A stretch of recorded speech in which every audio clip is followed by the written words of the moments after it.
अस्सलाम वालेकुम, मैं हूं मरीम नवाज, मेरे साथ है वसीम मलिक। आप देख रहे हैं फ्रॉम कोर्ट रूम नंबर 1। आज तारीख है 22 जनवरी 2025। सुप्रीम कोर्ट ऑफ पाकिस्तान यानी अदालत उस्मा में इख्तियारात की जंग छिड़ी है। जस्टिस मंसूर अली शाह के बेंच में एक मुकदमा ज़ेरे समात आया, जिस मुकदमे को लेने के लिए मौजूदा चीफ जस्टिस याया खान आफरीदी ने हर हरबा आजमाया, लेकिन किसी भी हरबे ने काम नहीं किया।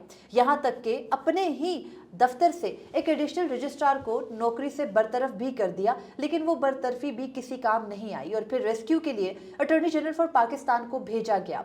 इस मुकदमे में होगा क्या? जस्टिस मंसूर अली शाह क्या कोई ऐसा फैसला दे सकते हैं जिससे मौजूदा चीफ जस्टिस फंस जाएंगे और मौजूदा आईनी बेंच भी उसके फैसले पर अमल दरामद करने का पाबंद होगा? इससे मुतालिक मुमकिनात क्या हैं? कल होने वाली समात में क्या होगा? मैं और वसीम मलिक FCR के इस एपिसोड में आपके सामने तफसील रखेंगे। तो वसीम, आज की समात एक मरतबा फिर हुई।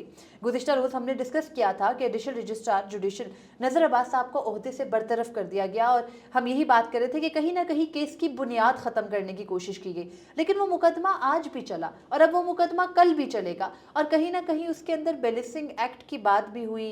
अटॉर्नी जनरल से जस्टिस मंसूर अली शाह ने ये सवाल भी किया कि हम अदर्स में भी आते हैं या नहीं आते। आज की समात में क्या हुआ? आपके सवाल पर आने से पहले मैं आपकी इजाज़त से इख्तलाफ करता हूँ आपसे, और बड़ा ही शदीद इख्तलाफ करता हूँ। क्या? ये कोई अख्तियारात की जंग नहीं है। ओके। या तो दोनों ही फरीकैन जो हों वो अख्तियारात के हसूल के लिए कर रहे हों। जस्टिस मंसूर अली शाह या रेगुलर बेंच में बैठे जजेस वो अदलिया की आज़ादी के लिए चीख चीख कर बता रहे हैं कि आप जुडिशल आर्डर पर इंतज़ामी आर्डर को फोकियत नहीं दे सकते।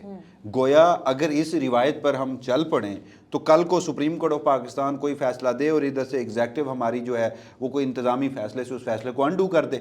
आज ये रिवायत चलेगी ना कि जी सुप्रीम कोर्ट के अंदर से ही जुडिशल आर्डर को इंतज़ामी आर्डर से ख़त्म किया जा रहा है। लेकिन इंतहाई माजरत के साथ ये जजेस इसी एक नुक्ते पर सवाल नहीं कर रहे कि हमारा इख्तियार समात है। तो अख्तियार समात किस सिलसिले में है?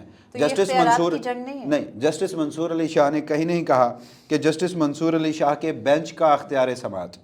उन्होंने कहा कि सुप्रीम कोर्ट ऑफ पाकिस्तान का अख्तियार समात। मैंने कब कहा कि जस्टिस मंसूर अली शाह? तो सुप्रीम कोर्ट ऑफ पाकिस्तान में तो इस वक्त डिवीजन है ना, आईनी बेंच, रेगुलर बेंच। आईनी बेंच के पास अख्तियार समात है, आला दमाग सतही दमाग। जी हाँ, रेगुलर बेंच से अख्तियार समात छीन लिया गया है। तो रेगुलर बेंच में सिर्फ जस्टिस मंसूर अली शाह नहीं, रेगुलर बेंच में तमाम जजेस हैं। वो इंडिपेंडेंस ऑफ जुडिशरी, वो ट्राइकोटमी ऑफ पावर के टच स्टोन पर इस सारे मामले को देख रहे हैं। तो मेरी एक अदना सी आपके सामने दरख्वास्त थी कि ये अख्तियारात की जंग की बजाय बेहतर है कि हम इसे उन्वान ये दें कि एक तरफ तो अख्तियारात की जंग है, मगर उनका मुकाबला अदलिया की आज़ादी के लिए आवाज़ उठाने वालों में से है। बहरहाल अदलिया की आज़ादी के ऊपर एक बड़ी कदगन वफाकी हुकूमत लगा चुकी है और उसके बाद अब ये भी देखना है कि आइंदा हफ्ते उस पर आईनी बेंच क्या करता है। मगर वसीम, आज की समात हुई तो बहुत से लोग ये बात कर रहे थे कि आज की समात नहीं हो पाएगी। कल रात आपको याद है डी लिस्टिंग और दोबारा से बेंच लगने और कॉज लिस्ट का बड़ा रोला रहा ना, क्योंकि एक मामला इस तरह का हो गया कि उसके बाद हर बंदा मुझ समेत सुप्रीम कोर्ट की वेबसाइट चेक कर रहा होता है, कब ये मुकदमा लगेगा, कब ये मुकदमा नहीं लगेगा। बहरहाल बड़ा प्रिसाइजली हम आज की समात को पहले डिस्कस कर लेते हैं, फिर मुमकिनात पर बात कर लेते हैं, ज़्यादा बेहतर होगा। देखिए, 13 जनवरी से लेकर हमने गुज़श्ता रोज़ भी बात की और आज फिर कि 13 जनवरी से लेकर आज 22 जनवरी है। इस दौरान सीरीज़ ऑफ इवेंट्स हैं, सीक्वेंस है।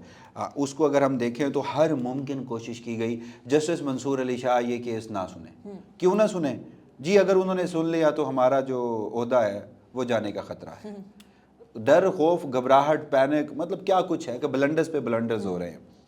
वरना मुझे एक आप बात बताएं कि हमें इस बात पर हमें क्लैरिटी के साथ ये बात करनी चाहिए। एटलीस्ट मैं तो, मेरी दानिश में तो मैं बड़ा क्लियर हूँ कि जस्टिस मंसूर अली शाह ने कहीं नहीं कहा कि वो आईनी मुकदमा सुनेंगे।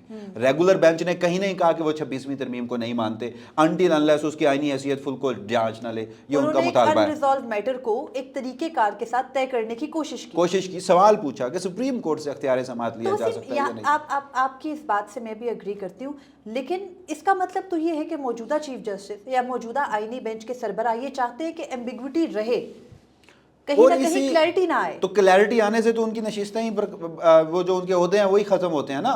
अब मामलात ये है कि मुझे एक बात बताइए कि चीफ जस्टिस याया आफरीदी क्या पड़ी थी उनको कि अपनी टर्म उन्होंने कम करवाई, और अगर वो 26वीं तरमीम के हक में ना बैठते तो भी उन्होंने चीफ जस्टिस पाकिस्तान बनना था। अगले चीफ जस्टिस वही होते। तो उन्होंने पहले ही चीफ जस्टिस पाकिस्तान बनना पसंद किया अपनी वो टर्म, और उसके बावजूद भी देखिए इज़्ज़त माब वो जो एक چیف جسٹس کا عہدہ ہے وہ ہمارے لیے بڑی تکریم کے قابل ہے. بالکل. اس کے اوپر بیٹھا ہوا شخص اس کے کنڈکٹ پر میں تنقید کرنے کا حق رکھتا ہوں. اگر میں سمجھوں میری ایمانداری سے اگر میں تنقید نہ کروں تو وہ ایک الگ بات ہے, لیکن جہاں میری دانش یہ ہے کہ ایمانداری سے میں تنقید کر رہا ہوں تو وہ بنتی ہے. ایٹ لیسٹ کچھ تو اختیارات اپنے پاس رکھ لیں وہ. آج ایک اور چیز آشکار ہوئی ہے کہ سپریم کورٹ آف پاکستان میں آئینی بینچ چیف جسٹس سے, ہم یہ جو بات کرتے تھے نا کہ آئینی بینچ اور آئینی بینچ کے سربراہ جو ہیں وہ چیف جسٹس یحییٰ آفریدی سے زیادہ طاقتور ہیں, اس چیز نے آج خود حکومت نے وہ ثابت کر دیا ہے, خود چیف جسٹس نے, خود آئینی بینچ کے سربراہ نے وہ ثابت کر دیا ہے. پتہ یہ چلا ہے کہ جو آئینی بینچ کی کمیٹی ہے وہ سپریم کورٹ کی ریگولر کمیٹی سے زیادہ بااختیار ہے. آئینی بینچ کی کمیٹی میں کوئی ریگولر بینچ کا بندہ شامل نہیں ہے. آئینی بینچ کی کمیٹی میں چیف جسٹس پاکستان شامل نہیں ہے. آئینی بینچ کی کمیٹی میں جسٹس امین الدین خان, جسٹس محمد علی مظہر اور جسٹس جمال مندوخیل شامل ہیں, جبکہ ریگولر بینچ کی کمیٹی میں جسٹس امین الدین خان جو کہ آئینی بینچ کے سربراہ ہیں وہ شامل ہے. لیکن کیس کی مارکنگ, کیس کون کہاں سنے گا, کون سا ریگولر کا ہے کون سا آئینی کا ہے, یہ آشکار ہوا ہے کہ یہ آئینی بینچ کی کمیٹی کرتی ہے. اور اس کی بڑی خوبصورت وسیم شاہد جمیل صاحب جو کہ لاہور ہائی کورٹ کے سابق جج ہیں, انہوں نے اپنا استعفیٰ دے دیا تھا. انہوں نے عدالت کی معاونت کرتے ہوئے عدالت کو بتایا کہ یہ نہیں ہو سکتا, یہ تو عدلیہ کی آزادی کے بھی خلاف ہے کہ ایک کمیٹی بنی ہے آئینی بینچ کی آرٹیکل 191A 26ویں ترمیم کی روشنی میں, وہ کمیٹی بیٹھ کر طے کرتی ہے کہ یہ کیسز اچھے ہم اپنے پاس رکھ لیں گے, یہ جو باقی کاٹ کباڑ رہ گئے یہ باقی بینچز میں بانٹ دو. انہوں نے کہا یہ تو کسی بھی صورت آئین, قانون یا ہمارے ملک کے اندر جو بھی رائج نظام ہے اس کی اسپرٹ نہیں ہے, اس سے الگ ہے یہ سب کچھ. بہرحال آج کی سماعت میں ایک اور انٹرسٹنگ چیز یہ ہوئی کہ جسٹس منصور علی شاہ کا بینچ تھا, اٹارنی جنرل فار پاکستان منصور عثمان اعوان پہلی مرتبہ عدالت کے سامنے آئے اور انہوں نے عدالت کے سامنے آ کر یہ موقف اپنایا کہ آپ توہین عدالت کے کیس کی سماعت کر رہے ہیں اور آپ کو اپنے دائرہ اختیار کو دیکھنا ہے جو بہت محدود ہے. اور پھر انہوں نے یہ کہا کہ آپ نے اپنے دائرہ اختیار کو دیکھتے ہوئے یہ بھی دیکھنا ہے کہ کیا عدالتی معاونین مقرر کیے جا سکتے ہیں. اور ساتھ ہی انہوں نے یہ کہا, ان کے ساتھ جو ایڈیشنل رجسٹرار جن کو گزشتہ روز برطرف کیا گیا نذر عباس صاحب وہ بھی موجود تھے, وہ روسٹم پر آئے. تو اٹارنی جنرل نے کہا کہ گزشتہ روز جو کچھ کہا تھا, جسٹس منصور علی شاہ نے انہیں بتایا کہ گزشتہ روز رجسٹرار سپریم کورٹ نے یہاں پیش ہو کر کہا کہ ایک نیک نیتی سے یہ سب کیا گیا تھا, کسی بدنیتی سے نہیں کیا گیا تھا. جب انہوں نے وہاں پر رجسٹرار کی بات بتائی تو اٹارنی جنرل کہتے ہیں کہ رجسٹرار کی بات تو وربل تھی, قانون کے مطابق تو اس کی کوئی حیثیت نہیں ہے, حیثیت تو اس جواب کی ہوگی جو ایڈیشنل رجسٹرار جو کہ کنٹیمنر ہیں اس کیس میں, یعنی توہین کرنے والا, ان کے اوپر الزام ہے کہ وہ توہین کرنے والے ہیں, ابھی انہوں نے اس کو ثابت کرنا کی یا نہیں, تو ان کے اوپر الزام ہے, انہوں نے جو ریٹن سٹیٹمنٹ دینی ہے اس کے تناظر میں بینچ نے دیکھنا ہے. اب اس پر جسٹس منصور علی شاہ نے واضح کر دیا, انہوں نے کہا توہین عدالت کرنا ہمارا مقصد نہیں تھا یا کسی شخص کو سزا دینا ہمارا مقصد نہیں تھا. انہوں نے نذر صاحب کو مخاطب کر کے کہا کہ آپ کے ساتھ تو بہت کچھ ہو گیا اور پتہ نہیں آپ کا اس میں پارٹ کتنا ہے, کتنا حصہ ہے, لیکن آپ کے ساتھ جو ہوا ہم وہ نہیں چاہتے تھے, مگر بہرحال انہوں نے کہا کہ بہرحال ہے یہ کہ ہم یہ چاہتے ہیں کہ ہمیں سچ پتہ چلے, پوری بات پتہ چلے کہ کیا ہے, کیا ہوا, کیا نہیں ہوا. اب وسیم, اٹارنی جنرل کا آ جانا, بینچ کو یہ کہنا کہ یہ آپ کا دائرہ اختیار نہیں ہے, مجھے بڑی ہنسی سی بھی آئی اس وقت کہ وہ اٹارنی جنرل بڑے کانفیڈنٹلی جسٹس منصور علی شاہ کو بتا رہے ہیں, گو کہ ان کو پتا ہے نا جسٹس منصور علی شاہ کے پیچھے پشت پناہی پہ کوئی نہیں کھڑا, تو وہ ان کو بتا رہے ہیں آپ یہ نہیں کر سکتے, آپ یہ نہیں کر سکتے. یہ وہی اٹارنی جنرل ہیں جو بحریہ ٹاؤن کے امپلیمنٹیشن کیس میں آؤٹ آف نو ویئر عدالت کی معاونت کرنے کے لیے آگے تھے. 190 ملین پاؤنڈ کیس میں عمران خان کے خلاف چارج شیٹ لے کر قاضی فیضیسہ سے چلے گئے. پھر یہ وہی اٹارنی جنرل ہیں وسیم جنہوں نے فیصل واؤڈا اور آپ کو یاد ہوگا کہ مصطفیٰ کمال کا جب جون 2024 میں جسٹس عطن من اللہ اور جسٹس بابر ستار کے بارے میں ان کی پریس کانفرنس تھی کہ پگڑیوں کے فٹ بال بنا کر اچھال دیں گے, اور یہ اٹارنی جنرل ان پریس کانفرنسز کرنے والوں میں سر فہرست تھے. جب ان کے خلاف اس پریس کانفرنس کی بنیاد پر یعنی فیصل واؤڈا اور مصطفیٰ کمال کے خلاف ایک توہین عدالت کی کارروائی قاضی فیضیسہ صاحب نے زبردستی انیشیٹ کی اور پھر کہا کہ وہ یہ کرنا نہیں چاہتے تھے, پھر ان کو معاف بھی کر دیا اور سارا نزلہ گرا دیا ہم جیسے غریب صحافیوں کے اوپر, اور ہمیں بتایا کہ یہ صحافت ٹھیک نہیں کرتے, انہیں کورٹ رپورٹنگ نہیں آتی. پہلے سینئر صحافی آیا کرتے تھے, مجھے تو مطلب نام لیے بغیر انہوں نے میرے چینل کا نام لے کر بھی کہا کہ وہ تو اسی کو روزانہ بھیج دیتا ہے, یعنی جو اس کو شکل بھی نہیں دیکھنا چاہتا. تو یہ سب کچھ ہوا اور یہ وہاں کھڑے ہو کے فیسیلیٹیٹ کر رہے تھے. تب انہوں نے نہیں یاد کرایا کہ یہ چیزیں آپ کا دائرہ اختیار نہیں ہے اور یہ چیزیں آپ نہیں کر سکتے کیونکہ کنٹیمپٹ بڑی محدود جورسڈکشن ہے. آج ان کو یہ یاد آ گیا.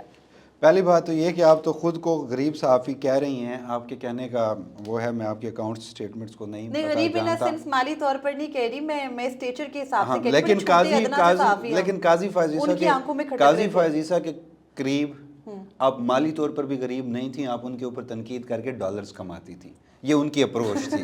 تو بات کو پورا بتانا چاہیے. دوسری بات, میں جسٹس منصور علی شاہ کی مذمت کرتا ہوں آج. انہوں نے اٹارنی جنرل آف پاکستان کو کیوں 27A کے نوٹس پر قانونی معاونت کے لیے بلایا؟ وہ تو اسی بات پہ اوفینڈ ہو رہے تھے کہ آپ 27A کے نوٹس پہ یوں نہیں بلا سکتے. چلیں پروسیکیوٹر جنرل ہوتا ہے نا اٹارنی جنرل, اگر حکومتی کسی میں توہین عدالت کے مقدمے میں, تو مجھے ایک بات بتائیں کہ ایڈیشنل اٹارنی جنرل عامر رحمان وہاں پر موجود نہیں تھے؟ تو ایک طاقتور ترین اٹارنی جنرل آف پاکستان جو فوجی اسٹیبلشمنٹ کا چہیتا ہو, جس کو میں اگین ریپیٹ کر دیتا ہوں کہ یہ آفر دی گئی ہو کہ آپ جج بھی بن سکتے ہیں اگر آپ چاہیں, آپ کو مسلم لیگ نون کا سینیٹر بھی بنایا جا سکتا ہے اگر آپ چاہیں, اور کہیں نہ کہیں سے تو یہ بھی آواز ان کو پہنچائی گئی اور اس پر انہوں نے بڑا فخر محسوس کیا ایک جگہ پہ بیٹھ کے کہ مجھے تو یہ بھی آفر ہے کہ میں اگلے کیئر ٹیکر سیٹ اپ کا, اگر حالات ایسے رہے تبدیل نہ ہوئے, تو اگلا جو کیئر ٹیکر سیٹ اپ آئے گا تو اس میں تو میں نگران وزیر اعظم بھی بن جاؤں گا. تو وہ کاکڑ فارمولے پر چلنا چاہتے ہیں اور خود کو وہ جو سینیٹر ہیں ان کی نشست کے لیے بڑا موضوع دیکھتے ہیں کہ میں سینیٹر بن جاؤں گا تو اس کے بعد پھر اگر حالات ہوئے, ورنہ 6 سال کے لیے تو سینیٹر رہوں گا, اگر حالات ہوئے تو پھر میں کیئر ٹیکر پرائم منسٹر بھی بن سکتا ہوں, کوئی وفاقی وزیر بھی بن سکتا ہوں, وزیر قانون بھی بن سکتا ہوں. تو ان کو اپنا مستقبل روشن نظر آ رہا ہے, وہ ان کاموں میں مصروف تھے, وہ اپنی پلاننگز کر رہے تھے.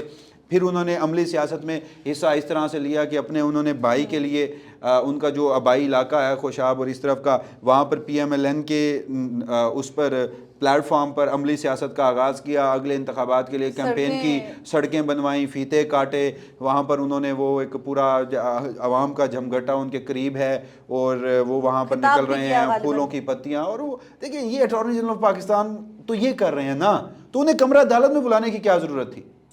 اس پاکستان کا فرسٹ لا آفیسر غیر جانبدار طور پر حکومت کو بھی ایڈوائس دینے کا پابند ہے اور عدالتی معاونت کرنے کا بھی پابند ہے, مگر بہرحال جو غیر جانبدار طور پر ایگزیکٹلی میں آئیڈیلی بات کری ہوں, میں کون سی ان کی بات کری. 26ویں ترمیم کا آرکیٹیکٹ وہ شخص ہے. وہ شخص کہتا ہے کہ اس ملک میں 2 3 4 بڑے طاقتور جو عہدے ہیں نا, وہ جب بھی کوئی سوچنے کا کرتے ہیں نا, وہ مجھ سے مشورہ مانگتے ہیں, اور جب میں کوئی مشورہ دیتا ہوں تو اس پہ مان جاتے ہیں, وہ عمل درآمد کرتے ہیں اس پہ. تو ایسے اٹارنی جنرل کے لیے یہ چھوٹے سے کام, یہ additional registrar judicial attorney general Pakistan کے سامنے کیا اوقات رکھتا ہے؟ بالکل. تو یہ ایک ایسے ججز جن کو اس نے ایک ایسی آئینی ترمیم کا ڈرافٹ بنوایا کہ سائڈ پہ لگوا دیا اور وہ ان کے سامنے, تو وہ تو آئینی بینچ میں کھڑا ہو تو سٹیچر برابر ہوتا ہے نا, تو یہ نہیں ہونا چاہیے تھا, یہ ان کے ساتھ زیادتی ہے. میں آن ریکارڈ یہاں پر مذمت کرتا ہوں. بالکل ٹھیک ہے, میں کرتا ہوں. تیسری بات, مجھے جواب پورا دینے دیں. آپ نے کہا کہ وہ قاضی فائز عیسیٰ کے سامنے کھڑے ہو کے یوں کرتے تھے اور جسٹس منصور علی شاہ کے سامنے یوں کرتے ہیں. قاضی فائز عیسیٰ اور اٹارنی جنرل آف پاکستان کا تعلق ایک ہی قبیلے سے ہے. وہ فیصل ووڈا والی قبیل سے ہیں. وہ فیصل ووڈا والی قبیل سے ہیں, اس سے بڑھ کر میں کچھ نہیں کہتا. فیصل ووڈا اپنے بارے میں کیا کچھ کہہ چکے ہیں. خیر, آج کی سماعت کی طرف واپس آتے ہیں. آج سماعت میں اٹارنی جنرل نے جب اعتراض اٹھایا, اور پھر انہوں نے اعتراض اٹھایا ان عدالتی معاونین کے اوپر جن کو عدالت نے مقرر کیا ہے, یعنی منیر ملک اور حامد خان پہ, اور کہا انہوں نے 26ویں ترمیم چیلنج کر رکھی ہے.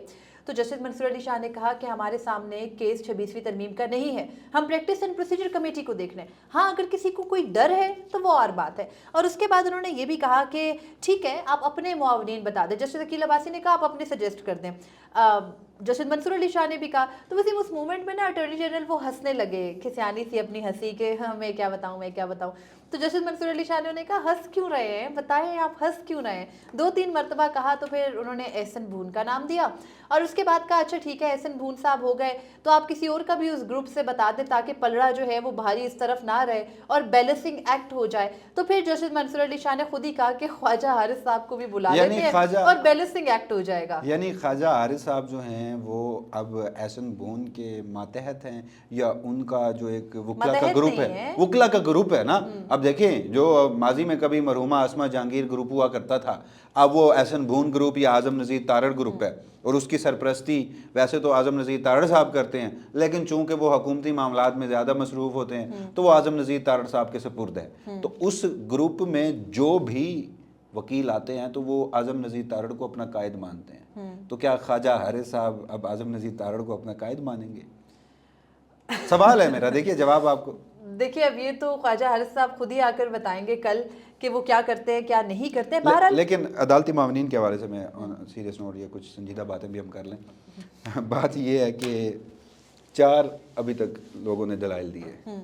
हामिद खान साहब उनके चल रहे हैं, उनके चल रहे हैं, लेकिन उन्होंने जो बात की, अच्छा एक बड़ा ज़बरदस्त आज के रोज़ मकाल में भी हुआ। हामिद खान साहब उन्होंने अपने दलाइल का आगाज़ अदालती मुआविन नाज़रीन उन्होंने शुरू किया कि आइन के आर्टिकल 175 के तहत सुप्रीम कोर्ट की तश्कील है। फिर उन्होंने कहा कि आइन के आर्टिकल 176 के तहत सुप्रीम कोर्ट और सुप्रीम कोर्ट में चीफ जस्टिस और चीफ जस्टिस के अलावा तश्कील, और उसमें उन्होंने कहा कि एक सुप्रीम कोर्ट में चीफ जस्टिस और दीगर जजेस। तो जस्टिस मंसूर अली शाह साहब वहाँ पर उन्होंने कहा कि एक सेकंड रुक जाएं, क्या हम दीगर जजेस का हिस्सा हैं? तो उन्होंने बड़ा तंज़े अंदाज में बेसिकली था कि सुप्रीम कोर्ट एंड अदर जजेस। तो जस्टिस मंसूर अली शाह कहते हैं हम अदर्स में हैं, हम अदर्स में हैं। उन्होंने कहा आप बिल्कुल हैं। तो नहीं, जस्टिस अकील अब्बासी ने कहा हम तो अदर्स में ही रह गए, अदर्स ही रह गए आप। फिर उन्होंने कहा कि अटॉर्नी जनरल साहब आप बताएं हम अदर्स में हैं। तो वहाँ पर अटॉर्नी जनरल पाकिस्तान जो है वो थोड़ा सा मुस्कुराए, फिर उन्होंने चेहरा नीचे गुजारा। हालांकि ये बड़ा ही मेरे लिए अनएक्सपेक्टेड था, लेकिन आज वो थोड़ा बहुत शर्मिंदा हुए, शर्मिंदगी का इजहार उन्होंने किया। तो वो शर्मिंदगी खैर नजर नहीं अच्छा, उसके बाद उन्होंने कहा कि जी जी आप हैं। तो फिर जैसे मंसूर अली शाह ने कहा कि हम इसलिए पूछ रहे हैं कि आजकल के दौर में कुछ पता नहीं चलता। तो बहरहाल हामिद खान साहब ने कहा कि सुप्रीम कोर्ट बाला है, आईनी बेंच उसके मातहत है। सुप्रीम कोर्ट की practice and procedure regular committee बाला है, आईनी बेंच की कमेटी उसके बाद आती है, मातहत ना भी हो। फिर उन्होंने कहा कि इंतज़ामी ऑर्डर से जुडिशल ऑर्डर को अंडू नहीं किया जा सकता। उन्होंने कहा कि पार्ट हेड मुकदमा वापस नहीं लिया जा सकता। उन्होंने कहा कि आप कंटेम्प्ट ऑफ कोर्ट के मामले पर भी अदालती जो इंतज़ामी फ़ैसले हैं वो उस कमेटियों के, वो आप जांच सकते हैं। उन्होंने भी फुल कोर्ट कहा।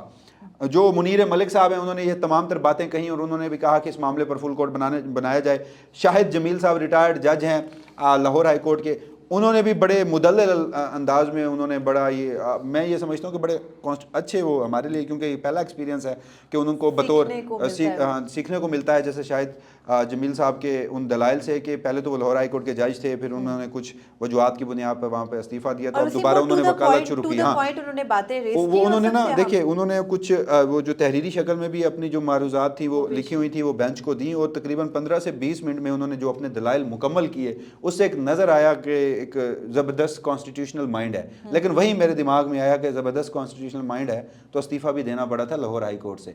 तो खैर उन्होंने भी फुल कोर्ट की बात की, और सलाहुद्दीन साहब तो पहले दिन से ही फुल कोर्ट का मुतालबा कर रहे हैं। अब रह गए अटॉर्नी जनरल ऑफ पाकिस्तान, अब रह गए ख्वाजा हारिस, और अब रह गए एहसन भून। एहसन भून साहब जो हैं वो क्या करेंगे? वो कमाल करेंगे बेंच के सामने आके, और फिर देखना है कि जब उनको सामना होगा जस्टिस मंसूर अली शाह, और जस्टिस मंसूर अली शाह के साथ justice Aqeel Abbasi, again a competent जज, तो फिर ये देखना है कि एहसन भून साहब क्या स्टांस लेंगे। क्योंकि जिस ग्रुप का जिक्र वसीम आपने किया, आसमा जहांगीर साहिबा, गो के आसमा जहांगीर मरहुमा के साथ ही उस ग्रुप का नज़रिया दफन हो चुका है, मगर उस ग्रुप आसमा जहांगीर का नाम बड़ा बेचा जाता है। तो क्या वो उसकी थोड़ी सी भी लाज रखेंगे? नहीं, वो अगर रखेंगे ना वो हैरान कुन होगा। वो जो हम एक्सपेक्ट कर रहे हैं कि वो वही आके वो मामला रखेंगे। अटॉर्नी जनरल पाकिस्तान भी वही करेंगे। ख्वाजा हारिस साहब क्या कहते हैं, अपनी ज़ाती नशिस्तों में तो वो बड़े बरहम भी थे, और वो 26वीं तरमीम के खाइफ भी थे, सख्त खिलाफ थे, इंडिपेंडेंस ऑफ जुडिशरी के टच स्टोन पे हो, ट्राइकोटमी ऑफ पावर के टच स्टोन पे हो। लेकिन कल पब्लिकली आकर उन्होंने जब दलाइल देने तो वो क्या करेंगे? और वसीम, जब कोई अमाइकस होता है, जब कोई अमाइकस क्यूराई होता है, तो वो कोर्ट का दोस्त, अदालत का दोस्त तस्वुर होता है। इसकी तारीफ ये है, तो उस शख्स को वहाँ पर वो बताना होता है जो उसकी राय होती है, और वो राय कानून के मुताबिक होती है। वहाँ पे फिर ये नहीं देखना होता कि आप नहीं, मैं इतना सादा नहीं हूँ ना, ऑडियंस इतनी सादा है कि जस्टिस मंसूर अली शाह की अदालत के दोस्त होंगे एहसन भून। तो तो चलें, वो उन्होंने बैलेंसिंग एक्ट जरूर किया है, होता है आस्तीन में सांप, बैलेंसिंग एक्ट उन्होंने किया है। लेकिन कहने का मेरा ये मकसद है कि फुल कोर्ट मुझे लगता है कि कहीं ना कहीं बनानी पड़ेगी। फुल कोर्ट के बगैर गुजारा नहीं है। जस्टिस मंसूर अली शाह आप कह लें कि एक बुनियाद तय कर रहे हैं इस मुकदमे में, और मैं ये देख रहा हूँ कि इससे बढ़कर मेरे ख्याल में जस्टिस मंसूर अली शाह के पास हाथ में कुछ नहीं है। अगेन ये किसी लॉजिकल कंक्लूजन की तरफ वो लेके जाएंगे। वसीम, उन्होंने ये देखना है कि ये लॉजिकल कंक्लूजन होगी क्या। उनको ये पता है कि उनका मखसूस नशिस्तों का ऑर्डर वायलेट हुआ। उनको ये भी पता है कि फिर उस एक ऑर्डर की वजह से उनको चीफ जस्टिस ऑफ पाकिस्तान बनने नहीं दिया गया। उनको ये भी मालूम है कि 26वीं तरमीम की बुनियाद उनको रास्ते से हटाना था। तो अगर उन्हीं को बिठाकर फुल कोर्ट में समाअत करना मकसूद होता, अभी तो ये चंद रोड़े हैं जो जस्टिस याया अफरीदी और जस्टिस अमीनुद्दीन खान ने अड़ाए। अभी वो रोड़े बाकी हैं जो बाकायदा अगले दिनों में अड़ाए जाएंगे। और इस सब में सबसे अहम बात यह कि 26वीं आईनी तरमीम का मुकदमा आइंदा यानी पीर को 27 जनवरी को समाअत के लिए मुकर्रर है। अब तक के हालात से लग ये रहा है कि वो मुकदमा सिर्फ उसी दिन मुकर्रर होगा। कहीं ना कहीं आवाम का पेट भरने के लिए और ऑप्टिक्स खेलने के लिए कह देंगे, कंसर्न शो कर देंगे कि हमने मुकदमा टेकअप कर लिया, और उसके बाद मिलिट्री कोर्ट्स की तरफ जाके वही ख्वाजा हारिस साहब का टेस्ट मैच शुरू हो जाएगा और मामलात ख़त्म हो जाएंगे। तो ऐसे में जस्टिस मंसूर अली शाह के पास दरमियान के यही 3-4 दिन है जिसमें उन्होंने तय करना है कि भाई अगर फुल कोर्ट बनाने का एक जुडिशल ऑर्डर आ जाए तो उसकी पाबंदी किस किस पर करना लाजिम है। और इससे पहले वसीम, ये एक आज भी जो जजेस जो नहीं, दिन कम नहीं है, दिन कम नहीं है। जस्टिस मंसूर अली शाह ने आज भी कहा कि मैं 26वीं तरमीम नहीं सुन रहा। उन्होंने कहा किसी को डर है तो और हाँ, बात है। उन्होंने क्लैरिटी की, अब 26वीं तरमीम पैरेलल वहाँ लग भी जाए तो ये मामला अब जिस रुख अख्तियार कर चुका है ना, अगेन जवाब देना पड़ेगा कि इंतज़ामी आर्डर से जुडिशल आर्डर ख़त्म नहीं किया जा सकता, पार्ट हेड मुकदमा वापस नहीं लिया जा सकता। तो इस मामले को तो अब आईनी बेंच के अलावा जो रेगुलर बेंच है वो तय करेगा। सिर्फ ये बात करना चाही थी एंड पे मैं कि अभी तक के जो हालात, अभी तक की जितने जूरिस्प्रूडेंस है उस सब में ये बात है कि एक जुडिशल ऑर्डर से एक इंतज़ामी ऑर्डर से जुडिशल ऑर्डर को ख़त्म नहीं किया जा सकता। लेकिन ये तय नहीं हुआ एक लंबे अरसे से कि अगर कोई बेंच कोई मुकदमा सुन रहा हो तो उससे वो मुकदमा लिया जा सकता है, बेंच तब्दील हो सकता है, नहीं लिया जा सकता। उसके ऊपर भी सुप्रीम कोर्ट के माजी के फुल कोर्ट के फैसलों लेकिन ऐसा कोई क्लियर ऑर्डर नहीं है कि चीफ जस्टिस ऑफ पाकिस्तान पाबंद है कोई बेंच बनाने का या नहीं है। वो पाबंदी आयद की जा सकती है और उसके बाद बैगेज अगेन जस्टिस याया अफरीदी पर होगा। और अब तक जितने टैक्टिक्स उन्होंने प्ले किए उनमें से कोई भी टैक्टिक कोई ऐसा नहीं है कि जो कामयाब होता नजर आ रहा। और in the end of the day 26वीं आईनी तरमीम जो कि अदलिया को एग्जेक्टिव के मरहून मिन्नत कर गई है और अदलिया की आज़ादी को बराह रास्त सल्ब कर गई है, उसने कितना अरसा बरकरार रहना है, ये सबसे बड़ा सवाल है। और इसकी बुनियाद बनने वाले कुछ जजेस क्या करेंगे, ये बड़ा डिसाइसिव होगा। इस बेंच ने, इस मुकदमे ने जस्टिस मंसूर अली शाह की अदालत में एक मिसाल बनानी है और वो क्या होगी हम आइंदा आने वाले दिनों में देखेंगे। फिल वक्त मुझे और वसीम मलिक को दीजिए इजाज़त। अल्लाह हाफिज़। अपने फीडबैक से ज़रूर आगाह कीजिएगा।